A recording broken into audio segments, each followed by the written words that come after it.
Saudara, rumah sakit jiwa penuh sekarang ini. Saya baca Kompas kemarin, saudara. Kompas hari kemarin, saudara. Kesaksian banyak psikiater. Orang minta nasihat karena pikiran udah tidak tenang.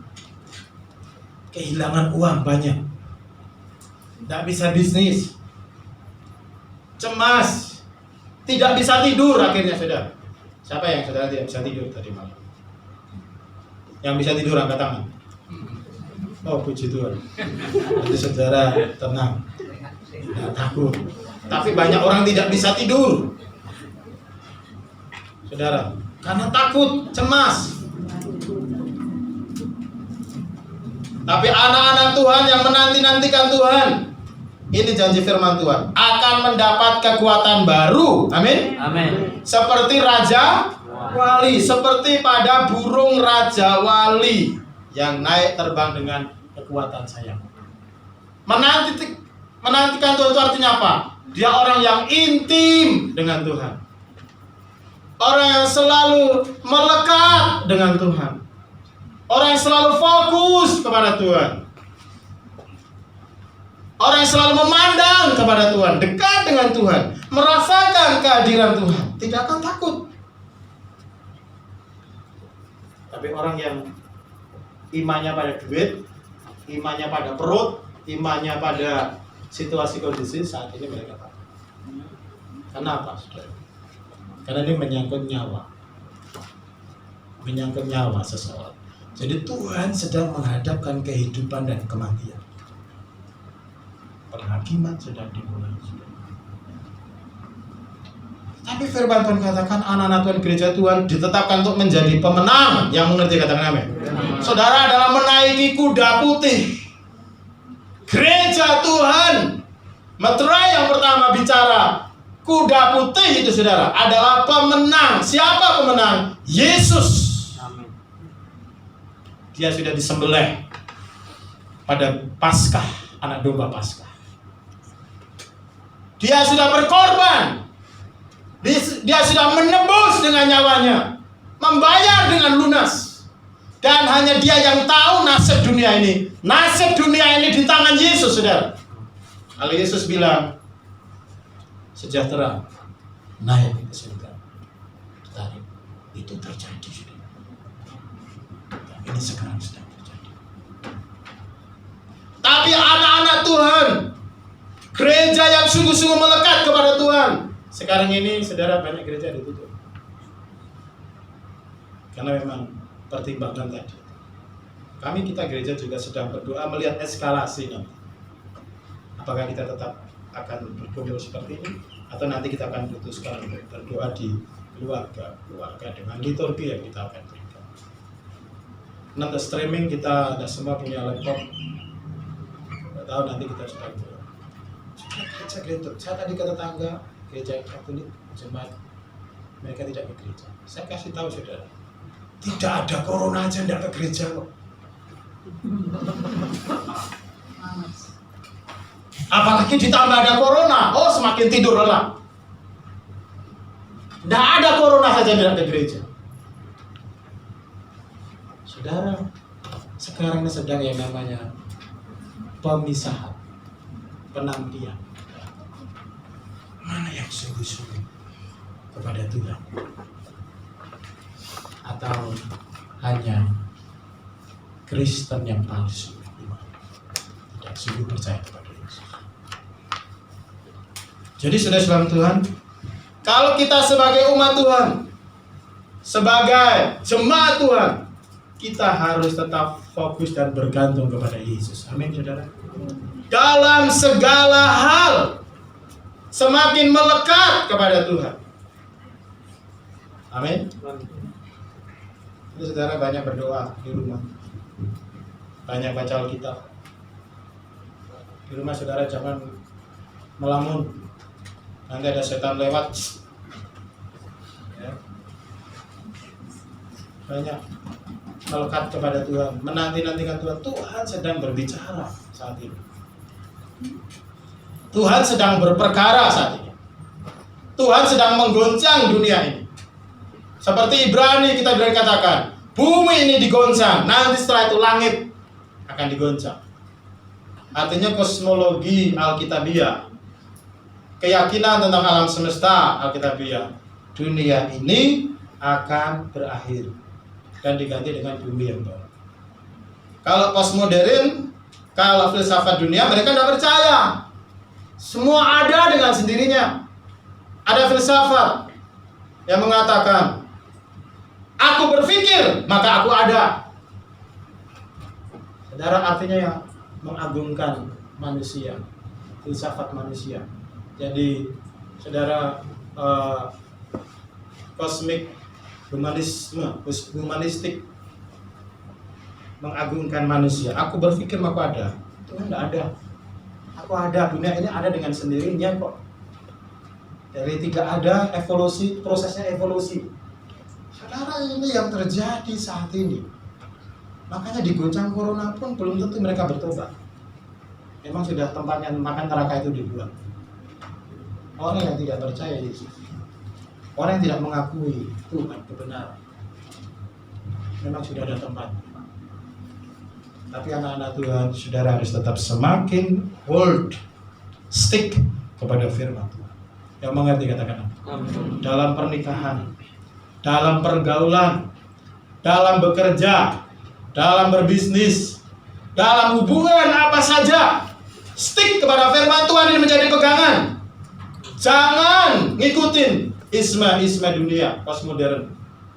Mereka berkata, mau homo, mau lesbi, itulah mereka berkata, ini sah-sah saja kok.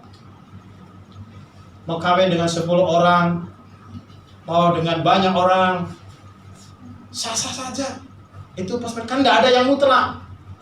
Tapi Alkitab mengatakan, kalau Yesus tidak bangkit, Yesus mati dan tidak bangkit, maka sudah kita berhenti. Gereja tutup. Tidak perlu ada Alkitab lagi. Kalau Yesus mati dan tidak bangkit, maka kita makan, tidur, makan, semua pokoknya melakukan semau saudara sendiri. Tapi firman Tuhan mengatakan, Yesus bangkit. Amin. Artinya seluruh kehidupan anak Tuhan saat ini, kita semua dunia sedang dihakimi, dan yang paling pertama adalah gereja Tuhan dihakimi. Itu bicara orang Kristen. Makanya kita harus hidup semakin kudus, semakin suci, semakin takut akan Tuhan di tengah dunia yang seperti ini. Yang mau kita katakan. Kemudian pesan yang kedua, saudara, jangan takut.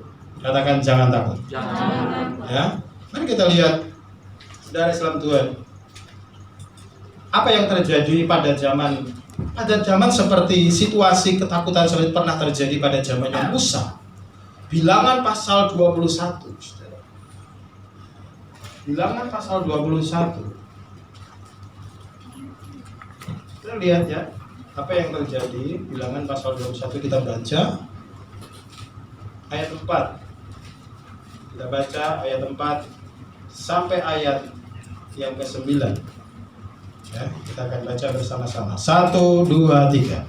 Setelah mereka berangkat dari Gunung Hor, berjalan ke arah Laut Teberau untuk mengelilingi tanah Edom, maka bangsa itu tidak dapat lagi menahan hati di tengah jalan. Lalu mereka berkata-kata melawan Allah dan Musa, mengapa kamu ingin kami keluar dari Mesir, supaya kami mati di padang gurun ini? Sebab di sini tidak ada roti dan tidak ada air, dan akan makanan hambar ini kami telah muak. Lalu Tuhan menyuruh ular-ular tedung ke antara bangsa itu yang memakut mereka, sehingga banyak dari orang Israel yang mati. Kemudian datanglah bangsa itu mendapatkan Musa dan berkata, kami telah berdosa, sebab kami berkata-kata melawan Tuhan dan engkau. Berdoalah kepada Tuhan supaya dijauhkannya ular-ular ini daripada kami. Lalu Musa berdoa untuk bangsa itu. Maka firman Tuhan kepada Musa, buatlah ular tedung dan taruhlah itu pada sebuah tiang. Maka setiap orang yang terbagut jika ia melihatnya akan tetap hidup. Lalu Musa membuat ular tembaga dan menaruhnya pada sebuah tiang. Maka jika seseorang dibagut ular dan ia memandang kepada ular tembaga itu, tetaplah ia hidup. Saudara, apa yang terjadi ketakutan seperti saat ini adalah terjadi juga pada zamannya Musa. Peristiwanya adalah ketika bangsa Israel keluar dari Mesir, saudara. Mereka dibawa oleh Tuhan, dipimpin Tuhan untuk masuk ke tanah perjanjian. Tetapi di tengah perjalanan mereka memberontak kepada Tuhan. Saudara salam Tuhan, mereka berkata-kata yang buruk, yang negatif kepada Tuhan. Mereka mengatakan, mengapa kamu memimpin kami keluar dari Mesir, supaya kami mati di padang gurun ini. Di sini tidak ada roti, di sini tidak ada air. Kami muak dengan makanan ini. Tapi saudara salam Tuhan, Tuhan akhirnya menghukum dengan melepaskan ular. Ular itu dilepaskan dan membunuh semua orang-orang yang bersungut-sungut. Saudara, apakah sejajarannya dengan zaman sekarang? Virus corona sama ular tidak ada beda. Pada zaman itu yang dilepas sama Tuhan adalah ular. Tapi pada zaman Musa yang dilepas sama Tuhan adalah pada zaman sekarang ini yang dilepas sama Tuhan adalah corona. Pada zaman Musa, karena orang-orang Israel memberontak kepada Tuhan. Saudara, dunia ini miliaran orang rebel dan bahkan mengatakan God is dead. Tuhan sudah mati. Itu adalah perlawanan kepada Yang Maha Kuasa. Dalam tingkatan intelektual, dalam tingkatan hati, dan dalam tingkatan perbuatan. Saudara salam Tuhan, makanya saudara salam Tuhan, Tuhan melepaskan ular ini untuk membunuh orang yang bersungut-sungut. Saat ini saudara, Tuhan sedang berperkara melepaskan virus. Saudara, virus ini ya di dalam meterai tadi itu salah satu wabah. Memang kalau tidak salah tadi materai keempat atau materai ke berapa ya, kelima.